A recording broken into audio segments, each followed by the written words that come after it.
Good morning, good afternoon, and good day. This is Kenneth McGinnis, your founder of Weapons Management. And today I would like to do a special edition of the Military Millionaire. I developed this some time ago when I was active duty, and this is now morphed into now my own format within my own business. I used to teach this to the top the top five doing seminars on base when I was at OSAN. And here now, I'm actually teaching it to the masses through this PowerPoint slide and this presentation. So what is the military millionaire?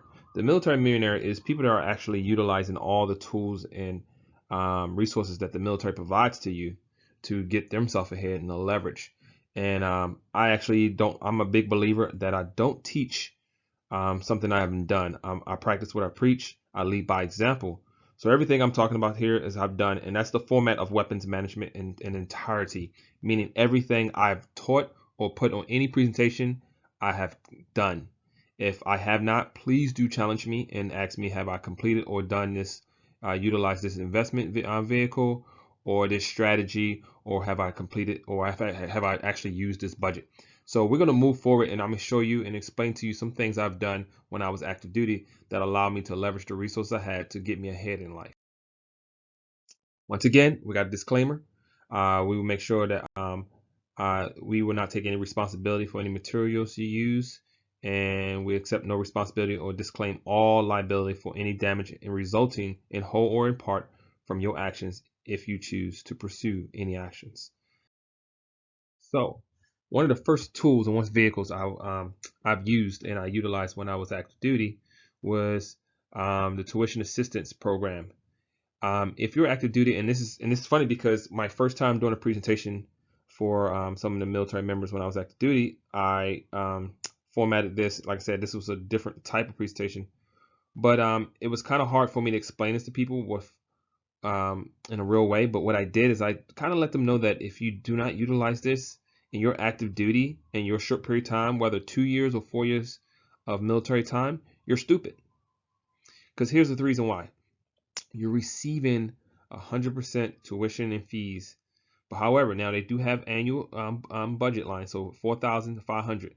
So look at the 4,500 and annual tuition assistance as $4,500 of extra pay. Look at it that way first. But at the same time, you're getting an education. So you can choose to take the course that you're taking. So not only are you getting free education, you're also getting money. See, if you just look at it like, well, I don't want to go to school, you're looking at it from the wrong perspective. Not wanting to go to school is one thing. Most people don't go to school because most people don't want to pay for it. But when somebody's paying for it for you and you're getting a degree and you're getting credit, that's a free education. Me and my wife, and like I said, I lead by example. Me and my wife both have our master's degree, and we both got them for free. We both used tuition assistance and got our MBAs. So, bottom line is, you want to get your degree, and if you're military, you better use tuition assistance to get your degree. With the enlisted, it's no obligations. However, for officers, we do have a 2-year commitment. So, by all means, if you plan on getting out in the next 2 years, realize if you're using tuition assistance, you're going to have to honor that commitment. However, you are free to pay for your own classes. I actually did that at one point in time because I thought that I was going to get out. And then once I knew I was going to stay in, I went back to using tuition assistance. Bottom line, use tuition assistance from the military to get your degree. So why do you want to get your degree? Well, here's another option that you can use if you don't use tuition assistance. You still have your GI Bill. Now, going back to the tuition assistance, the reason why you want to use it is because you can still have this GI Bill when you get out instead of utilizing it while you're active duty. I got my master's degree using only tuition assistance, which allowed me to transfer my GI Bill over to my daughter. Now, if I didn't transfer it over to my daughter, if I wanted to, I can now still utilize this GI Bill and go back and get a doctorate or another master's.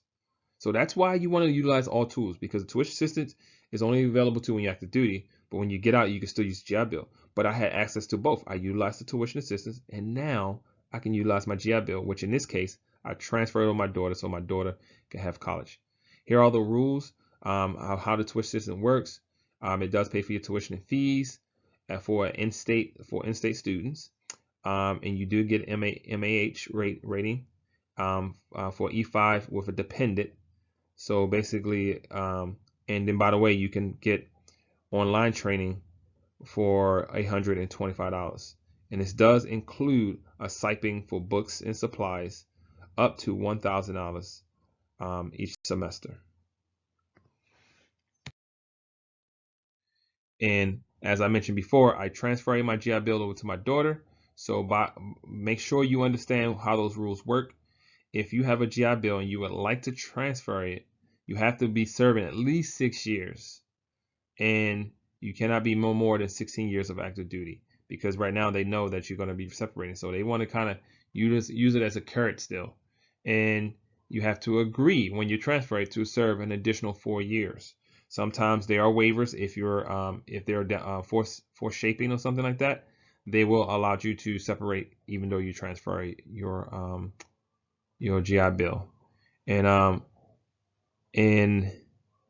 eligible service members may transfer all 36 months, meaning this: when you're transferring your GI Bill, you're transferring 36 months of tuition assistance benefits.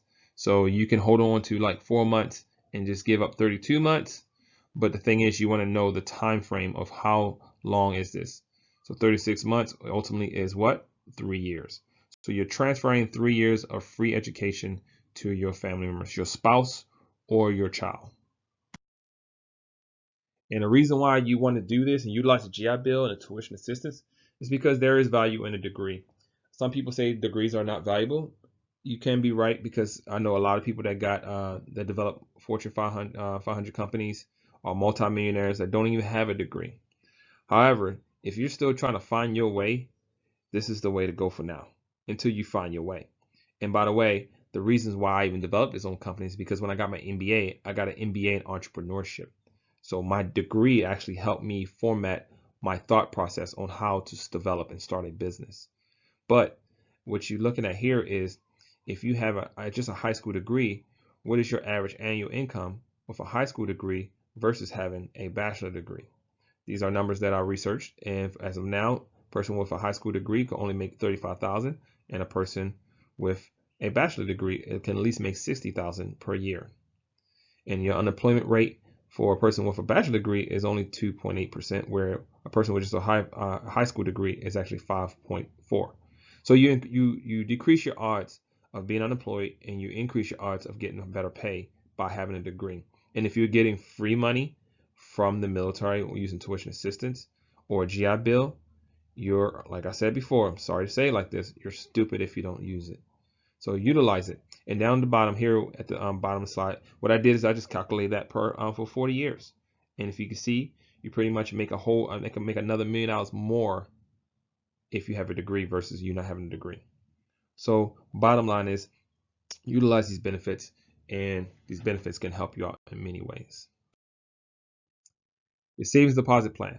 These are for those who's going down range. Currently, we got some members going down range for more operations in Iraq and Afghanistan, all over the world. And when you go down range and you're in a hazard duty zone, or just in down range in general, you're eligible to use your savings deposit plan. A lot of times they don't mention to you, and they don't brief it like they used to, but they should.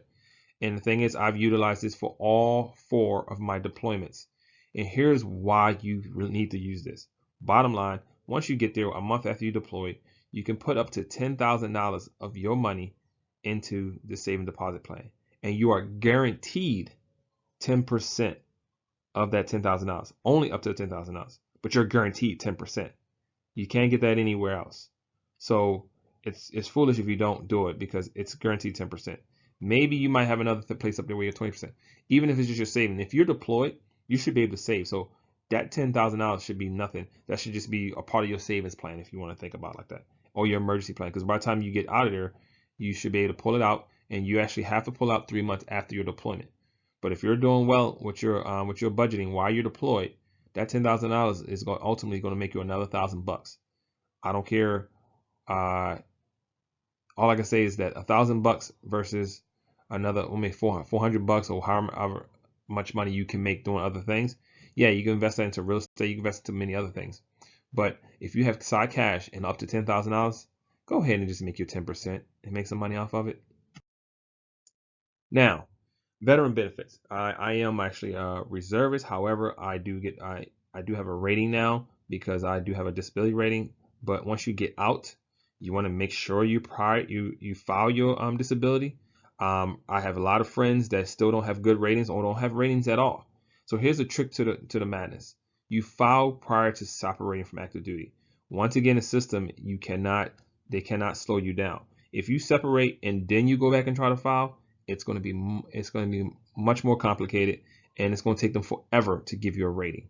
So you want to file your VA disability prior to separating from active duty, and of course you want to use agents like DAV to support your claim.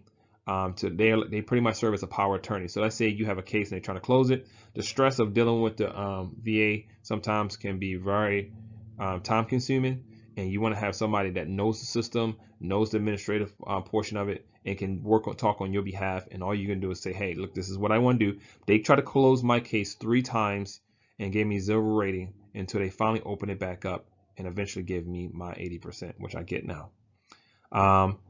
And by the way, just to let you know, when you do get your VA rating and you start getting disability payment, that disability payment is not only tax-free, but it increases with inflation. So you do not want to leave this money on the table. If you do, you're being foolish. So bottom line is, make sure you file for your veteran benefits before you separate. And once you separate and you do have a rating, now you're eligible for VA loans. I know many people use VA loans while they're active duty, but it gets better once you have a rating, because you have no fees for a VA loan when you want to pay buy a house. So now you have no fees. You don't have to do no down payments. You know, private mortgage insurance, and now the only thing now is that you just have to be in a house for at least a year to consider a residence. And then whenever you move it, now you might have a rental property that you can move on and rent out to someone else. But bottom line is that when you get your VA rating, it gives you it makes the VA loan supercharged. A VA loan is a decent loan, but when you when you don't have to pay the fees up front, it's even better. Now, thrift savings plans. I've worked with several different people that they set it up when they first joined the military. This is still kind of new to the military. It's only been around the military maybe 12 years. Because before, everybody relied on their retirement. So they opened the thrift savings plan up to military. Civilians been using it for years, but military didn't. But when you get started with your TSP, you want to know the difference between all the funds. A lot of times when you set it up, and just to let you know, when you set up your tuition, your TSP, it will automatically put it into the G funds, the government security funds, which is the least riskiest investment. However, it's also the slowest growth. So by all means, know when you're setting up your TSP and you start it, and if you have never been in your TSP, to touch it, realize all your money is going into the G funds. If you want to diversify your funds more, you want to go into your TSP account and you want to look at all the different types of funds. I'm not licensed to tell you which funds you should put it in, but I will say this. If you look at all the funds and you spread it out evenly, you might have a better chance of making more profit and more return on your investments throughout the future. But you want to look at it and you want to talk to an investment professional to determine which one is best for you. Usually it's based on time horizon. If you're younger and you want to take more risk, you can look at more of the international stock index funds and the small cap stock funds. That way it's a little bit more riskier, but you have greater return. But the thing is, you definitely want to make sure you go in there and at least diversify and do not leave all your money in the G funds. Leaving all your money in G funds, your money won't go anywhere, but your money also won't grow. That's a fact. And then you have the lifetime funds, which is your L20, 2050, L2040, 2030, and 2020. So understand this, by the way. So this is a good example since this is 2020. The L2020 means that at the year 2020, they will now change your funds to less riskier investments. So it's a life cycle fund where it puts it in more risky investments, but it alternates your money when it gets to that certain year. So 2030, that's in another 10 years. That means from 2020 to 2030, your money might be in more aggressive accounts. But once it hits 2030, it will ultimately go only into safe, like G fund accounts, or fixed, or the F funds, which is the fixed income index funds. So it's a timetable on these funds based on the number that you're reading, 2040, 2030. So if you're not going to retire for another 20 years, it's more likely that you should be using the L2040 funds. And finally, we're going to talk about just about one little strategy. And this one little strategy, or this one little nugget of information, is just for those that don't know how money really works yet, or don't understand the power of compound interest. Everybody should understand the power of compound interest, but this is just a good description and a good explanation on the rule of 72. The rule of 72 is pretty much taking the 72 divided by the interest rate to tell you how fast your money will double. And you kind of want to know that. Why? Is because you want to understand the effects of compound interest. The compound interest, to get a 3%, everybody says and think, okay, cool, that's nice. But when you realize that 1% or 3% will take this long to double, it will also let you notice how much money you need to put in it to get money back. So if you don't have a huge shovel and you're not putting a lot of money in there, you want to get the best return you possibly can, because right now it's going to grow slower. In this case, we're talking only about $10,000, similar to the savings deposit plan was only $10,000, but they was making 10%. See, that's why you want to guarantee 10%, because I talk to many people and they say, we can guarantee 6 to 12%. Well, I know one place only if you deploy it, but there are other places.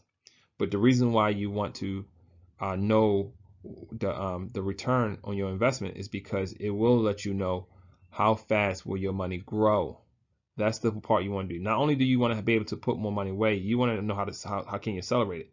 So you got to seek very hard. You got to talk to network, talk to people. You can talk to me if you want to. I do have vehicles where I'm making well over 6% in my returns in many places. So the thing is, when you're investing in something and you're only getting 3% of return, and you can't put any more money in there for the next couple of years, your money's not going to double for another 24 years. However, if you find a vehicle where you can make 6% return, your money actually will double in 12 years. And of course, at 12%, your money doubles every 6 years. And of course, you see at the bottom line, the 48th year, the person that's making only 3% only have $40,000. The person that's making 6% has $160,000, so that was more than double. And the person that got 12% is actually at $2,560,000. So you really, really want to seek for the best vehicles that's going to give you the best return on your investments. There are many other YouTube videos that can tell you those vehicles. There are many vehicles out there these days on the internet that can give you those items, can give you those type of returns. But you have to seek hard and diligently for that. But this is kind of conclusion on a reality check on talking about military millionaires. This is a special edition because this is for my military members to make sure they understand what they need to do, especially while they're still on active duty, so that when you come out of active duty, you come out with peace and you come out with confidence, and you can probably really retire if you want to. So the sooner you implement some of these things while you're active duty, the better you will be off when you get out. Feel free to send me a message. I'll be glad to give you feedback. I've practiced all these principles and I've done pretty well for myself since I got out of the military. But that is Kenneth McInnes, and I'm sounding out. Thank you for your time.